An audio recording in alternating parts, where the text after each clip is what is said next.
Hello everyone and welcome to another audiobook. Today we are going to be reading Dance With Me. That's what is the title of this one's called.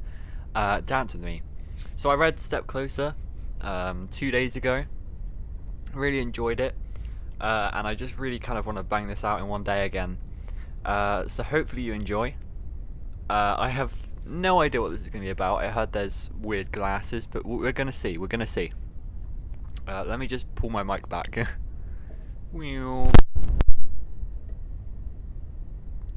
Okay, that may have made a loud sound, but I'm sorry.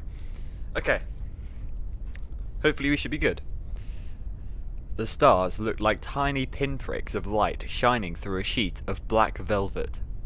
Casey lay on her back on a low stone wall, staring up at the sky, feeling wonder at being even a small part of such a beautiful universe. She remembered a nursery rhyme from when she was little. There had been a colouring sheet in kindergarten, with the nursery rhyme's words and a picture of smiling stars. Twinkle, twinkle, little star, she thought, how I wonder what I am. Casey! Jack's voice startled her out of trance. Look over there! Casey sat up and looked at the brightly lit kiddie restaurant across the street, Circus Baby's Pizza World. A woman and 2 young children were standing outside its red door. The woman was fumbling with her purse. Let's go, Jack whispered. Casey stood up and casually crossed the street with Jack, ducking into the alley next to Circus Baby's, close enough that she could hear the little girl chattering to her mother. I think Circus Baby is pretty, the little brown-haired girl said. She was wearing a t-shirt decorated with Circus Baby's Pizza World creepy-looking mascots. She is pretty, the mother said, looking a little dazed, probably because she had spent too much time surrounded by the bright lights and loud noises of the kiddie pizza emporium. Can I wear pigtails like Circus Baby? The little girl asked, pulling 2 handfuls of her hair up into bunches. She couldn't be much older than 3, Casey thought. 4 at the oldest. Sure you can, the mother said. Hold your brother's hand while I find my car keys. Her hands were all sticky from candy, the boy complained. He was early elementary school age, maybe 7. Mummy, I'm so sleepy, the little girl said. Can you carry my goodie bag? She held up a little plastic bag with the name of the restaurant printed on it. The mother had found her keys. Sure, she said. I'll just put it here in my purse. Can you carry me? I'm too sleepy to walk. The mother smiled. Okay, come here, big girl. Her purse dangled from her left forearm while she leaned over to pick up her daughter. Now, Jack barked into Casey's ear. Casey pulled the ski mask over her face and dashed out from her hiding place in the alley. She ran past the mother and grabbed her purse with a swift, sure motion. She kept running as the woman yelled, Hey! And the little girl screamed. As Casey ran, she heard the little boy say, I'll catch the bad guy, Mummy. No, the mother said firmly. You stay here. By the way, before we continue, I just want to say, I have never read this story, so all of this is my reaction to it. And I didn't realise Circus Baby's Pizza was going to be here. This is pretty cool. If they said anything else, Casey didn't stick around to hear it. Casey knew she was fast, and she knew there was no way the mother could catch her on foot, not with 2 little kids on their hands. After Casey had put some distance between herself and the crime scene, she took off the ski mask and stuck it in her jacket pocket. She slowed to a walk and carried the purse casually, as if it belonged to her, and now, she supposed, it did. She met the guys back at home, or at what passed for home. Casey and Jack and AJ stayed in an abandoned warehouse. There was no electricity. They had to make do with flashlights and camping lanterns. But there was a good roof, and the building was well insulated, which made it warmer than being outside. They slept in sleeping bags and heated food on a little 2-burner cook stove, the kind people use on camping trips. Actually, living in the warehouse was a kind of indoor camping. That was one way to see it, Casey thought. She sat on one of the wooden crates that they used as chairs, holding the stolen purse in her lap. How much do we get? Jack asked. leaning over her shoulder. He was sharp-nosed and twitchy, like a rat. I like how you say we, even though it was me who took all the risks, Casey said, unzipping the purse. That's the code of the thieves' den, AJ said, sitting on the crate next to her. He was big and bulky, the muscle of the group. We share everything. Yeah, Jack said. It's like how coaches say there's no I in team, except there's no I in thief. Yeah, but there actually is an I in thief, Casey said, laughing. She pushed her long braids out of her face and peeked inside the purse. The first thing she pulled out was the little girl's goodie bag. No wonder the kid had screamed. She didn't want to lose all the candy and plastic junk she had won at the pizza place. Casey stuffed the goodie bag in her jacket pocket and then found what they were all waiting for, the woman's wallet. How much? Jack said. He was trembling with anticipation. Hold your horses, Casey said, unfolding the wallet and taking out all the bills. She counted. It looks like $87. It wasn't great, but it wasn't terrible. People hardly ever carried cash anymore. What about cards? AJ asked. I'm looking. She glanced briefly at the woman's driver license, then looked away. She always felt bad when she thought of the victim as having a face and a name, of them having to wait in line at the DMV for a new license. She pulled out the plastic cards. One gas credit card, one general credit card. The gas card was of limited use since they didn't have a car. Still, they could use it in a gas station, food marts, and they could definitely get some use out of the credit card before they had to ditch it. Casey badly needed some new socks and some new pair of boots. The ones she was wearing were battered and held together with duct tape, so her feet hurt all the time.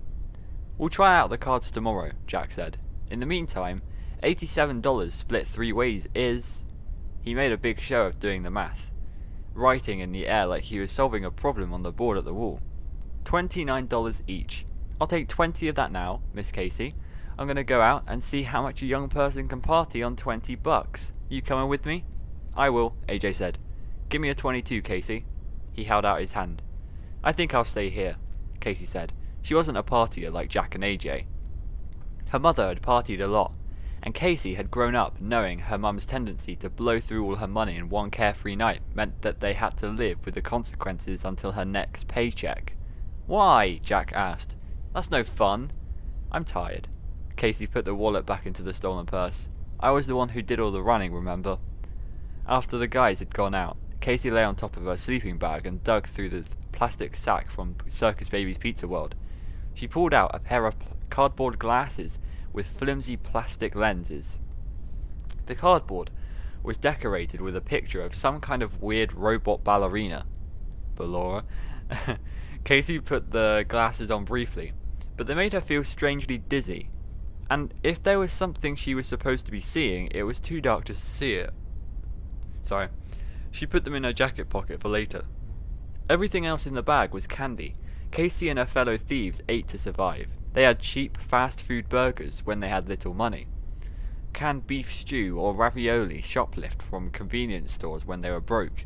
It had been a long time since Casey had eaten a piece of candy. She found a red lollipop, unwrapped it, and popped it into her mouth, enjoying the sweet, artificial cherry flavour and feeling like a kid again. A little kid. She had robbed a little kid. A saying came into Casey's head, like taking candy from a baby. That's literally what she had done today.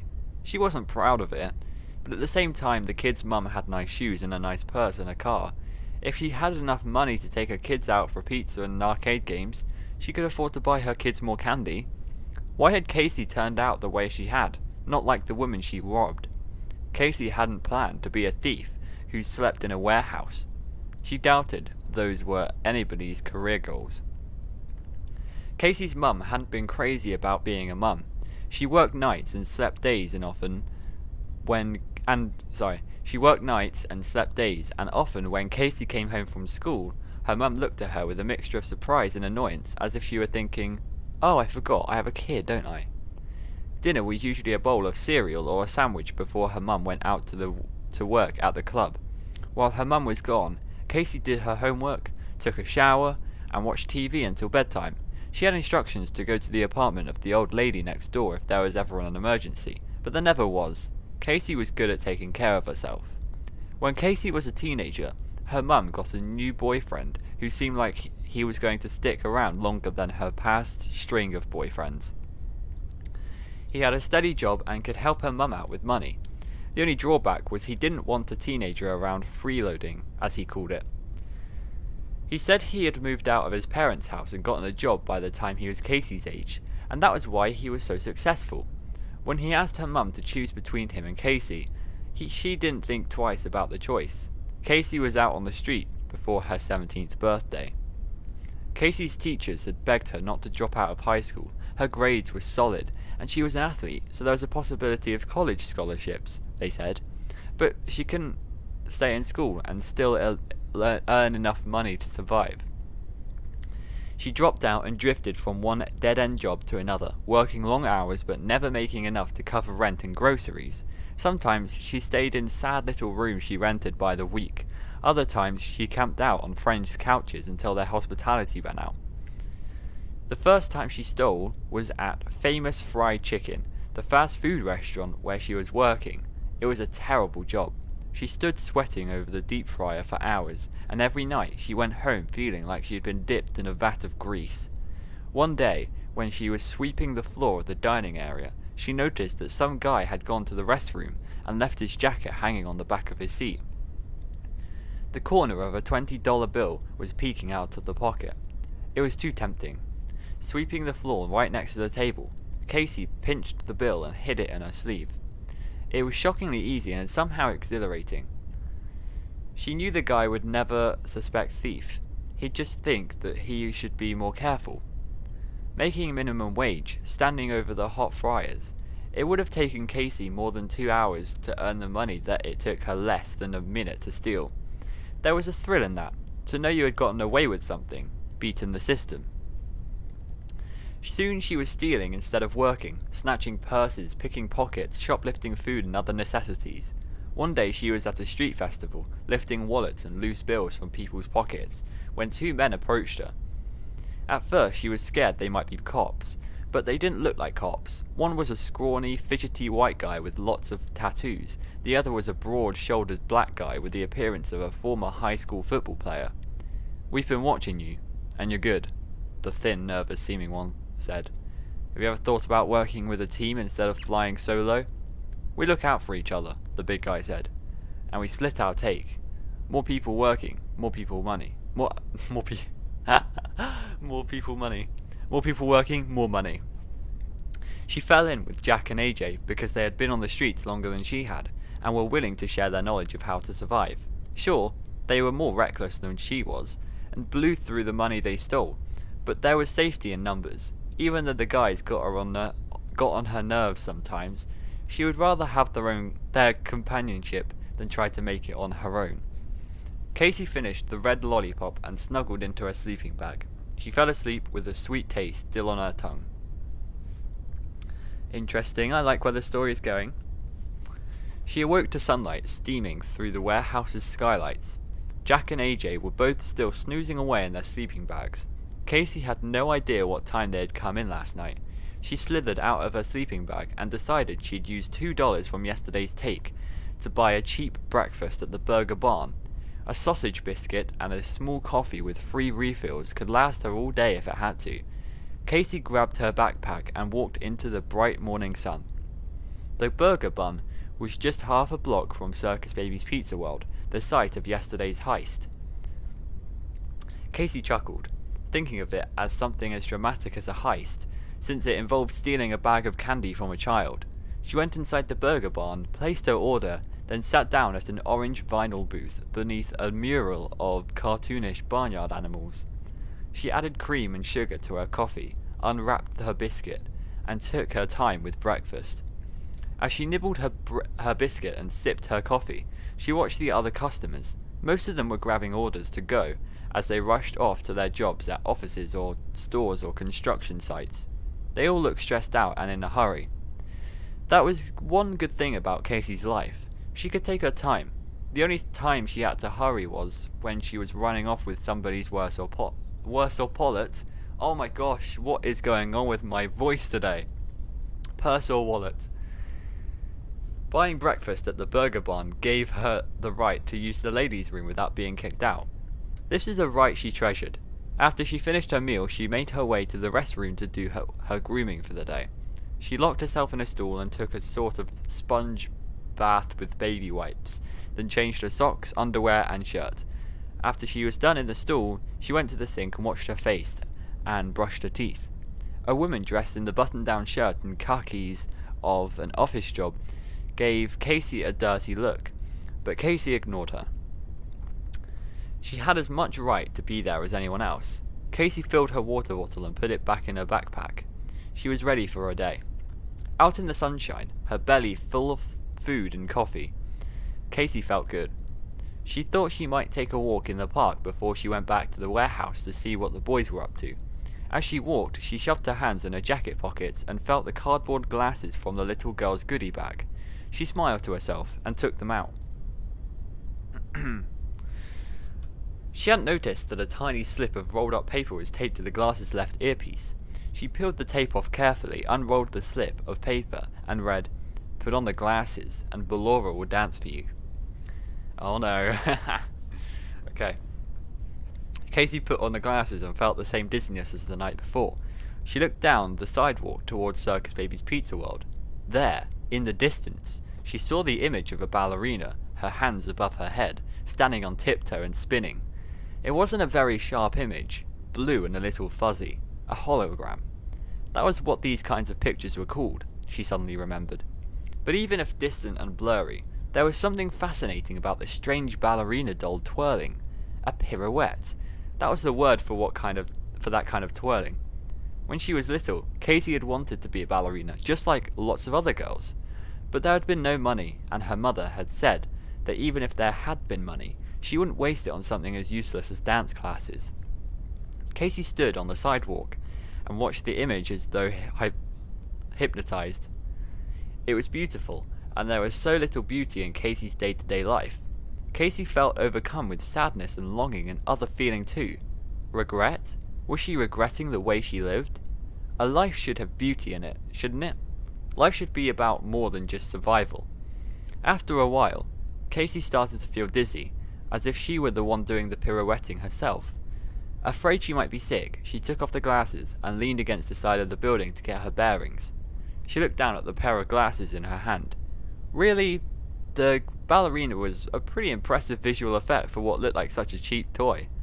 No wonder the little girl was upset when Casey snatched her goodie bag. To a little kid, these glasses would seem downright magical. Casey put the glasses in her pocket.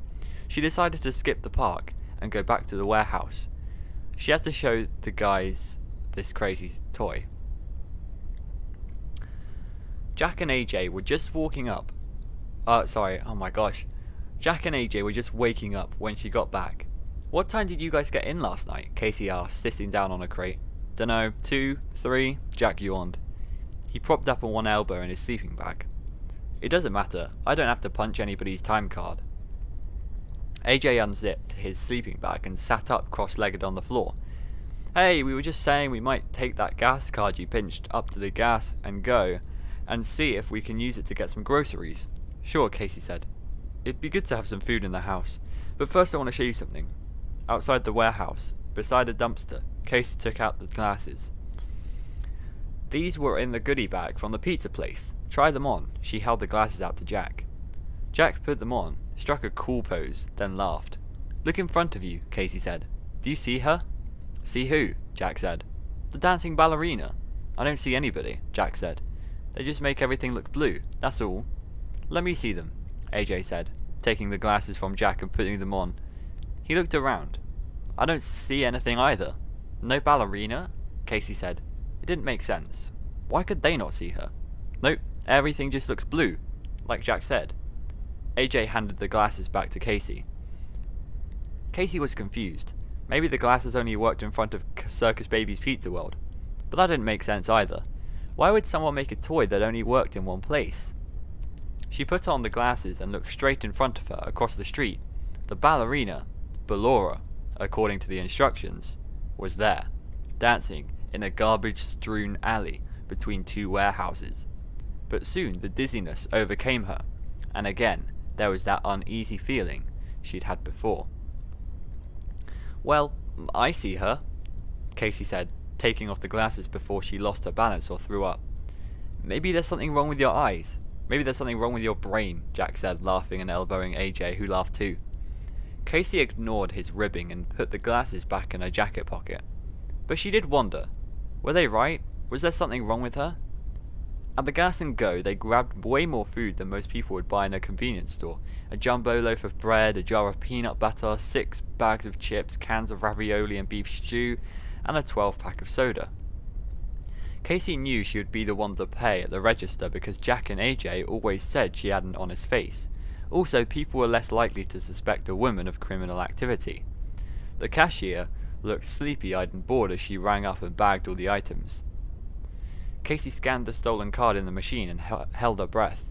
It took only a few seconds, but it felt like ages until the word "approved" appeared on the screen. Casey, Jack, and AJ grabbed the bags and waited until they were outside the store to laugh at her good fortune. "Well, we don't have to worry about food for a few days," Jack said. "Hang on to that card, Casey." Casey put the card in a small compartment in her backpack. "I will, but I don't know if we'll be able to get by. I don't know if we'll be able to get by with using it again," she said. Usually credit card companies were pretty quick to cancel cards they expected were stolen. Back at the warehouse, they feasted on peanut butter sandwiches and potato chips and soda that was still cold from the convenience store's cooler. Jack and AJ were still high from the adrenaline rush of successfully using the stolen card. They laughed and joked around, but something was bothering Casey that she couldn't put her finger on. She smiled at Jack and AJ's jokes, but something that felt like worry was nagging her at the back of her brain. The weird thing was that while she felt it, she didn't really know what she was worried about. There was always the thief's worry of getting caught, the worry of being arrested, tried, jailed. That worry never went away, but this feeling was something else. Somehow it had to do with the glasses, the fact that she could see the dancing ballerina while Jack and AJ couldn't, with the strange way looking at the twirling ballerina made her feel. After they were finished eating, Casey grabbed one of the plastic bags from the convenience store. "Put your trash in here," she said to Jack and AJ, "and I'll take it out to the dumpster." "Always cleaning up after everybody, such a little housewife," Jack said, dropping his empty soda bottle in the bag. "Hey, I can't help it if you guys are slobs," Casey said. "I don't want to get a bug problem in here." Casey had grown up in a series of progressively dumpier apartments. Her mum would get evicted for not paying the rent, and then they'd moved to another place that was smaller and dirtier than the one before it. There were always cockroaches, and in the summer, an endless parade of ants. When Casey got old enough, she washed the dishes and took out the garbage that her mum let pile up. Cleaning helped some, but bugs would still come over from other people's apartments, like party crashers looking for free food and drink. Casey always thought that when she grew up, she would have a neat little apartment of her own that would be clean and bug-free. Unlike her mum, she would pay the rent on time every month. The warehouse wasn't exactly what she'd had in mind, but at least she could do her part to keep the bugs away. She took the trash bag outside and tossed it into the dumpster. Maybe she would take a walk. She felt a sudden need to be alone. She knew that, inside the warehouse, Jack and AJ would be making plans for the night. Since it was Friday, they'd probably want to go downtown to where the clubs were. If you waited late enough until people had been partying for hours, it was easy pickings. Casey could walk past a cluster of guys and lift 3 of their wallets without any of them noticing. Purses were always trickier because you couldn't grab them without the owner noticing. But Casey was fast. She had been in track and field before she dropped out of high school. There was no way a tipsy girl in heels could catch her. Usually Casey liked to plan out the evening's job with the guys. She liked to strategize how to come up with the biggest take possible, how to maximize their chances of success. It was like solving a puzzle. But right now she didn't feel like putting puzzle pieces together. She felt like walking, like clearing her head of the confusing thoughts swirling around inside it. Swirling. Swirling rhymed with twirling. Why couldn't she get that spinning ballerina doll out of her head? Okay. She walked to the park. Office workers on their lunch breaks sat on benches and ate sandwiches. A dog walker was somehow walking 4 dogs of different sizes without getting their leashes tangled. Casey smiled at the tiny Yorkie that was leading the pack as if it was the biggest dog of all. On the playground, little kids climbed and slid and swung, shouting and laughing. Their mums watched them, making sure they were safe. Casey envied those kids. What it must be like, she wondered, to play with your heart's content, and to know that whenever you got hungry or thirsty, your mum would just pull you some crackers and a cold juice box out of her bag. To know that, when you were tired, you could go home, and your mum would tuck you into your nice soft bed for a nap. Even as a little kid, Casey had never known that kind of security. She walked into the more wooded area of the park, because she liked the shade and the solitude. The fall leaves, red, gold, and orange, were drifting down from the branches of the trees. Leaves that had already fallen crunched under her feet. It was the strangest thing. She didn't want to see 𝓑𝓮𝓬𝓸𝓶𝓮. She didn't like the way seeing 𝓑𝓮𝓬 made her feel. Yet she felt herself reaching for the cardboard glasses, felt herself putting them on. She felt the familiar dizziness, steadied herself against the tree, and stared into the woods in front of her, where sunlight sparkled through the gaps in the branches. There was 𝓑𝓮𝓬, pirouetting among the colourful fall leaves. As she spun, the bright leaves were sucked into her vortex. They flew around her, at first gently, then faster, as though trapped in a whirlwind. For a few seconds, Casey admired the beauty, but then she thought, wait, if 𝓑𝓮𝓬 is just a picture, a hologram, then how is she affecting the objects around her? It didn't make sense. Also, wasn't 𝓑𝓮𝓬 closer to Casey than she was yesterday? It seemed like she was. Oh, the image was clearer for one thing, not so fuzzy. She could see the joints in the doll-like figure's arms and legs. She could see the blue eyes and red lips on the white face. The painted face looked clown-like, but unlike most clowns, 𝓑𝓮𝓬 wasn't smiling. The empty blue eyes didn't blink, but somehow Casey felt they were staring back at her. 𝓑𝓮𝓬 was looking at Casey and didn't like what she saw. Suddenly Casey couldn't catch her breath. She doubled over, afraid she might pass out. Why was she freaking out over a stupid toy? She yanked off the glasses and shoved them back into her jacket pocket. She was being ridiculous, and she had to stop it. If you wanted to survive, you had to keep a cool head at all times. She should go back to the warehouse and talk to the guys. She needed to know about the plans for tonight. After midnight, Casey, Jack, and AJ hit the clubs. They didn't go into them, but skulked in the darkness outside. The guys had targeted a couple of different bars, and Casey was waiting in the alley outside a dance club that was frequented by a lot of college kids, their pockets and purses fat with their mummy and daddy's money. She spotted her target. The girl was wearing a short, light pink dress with impossibly high pink heels. Her designer purse, the same shade of pink as the dress and shoes, hung from a skinny strap draped over her shoulder. Pink Dress Girl was talking loudly and giggling with her boyfriend.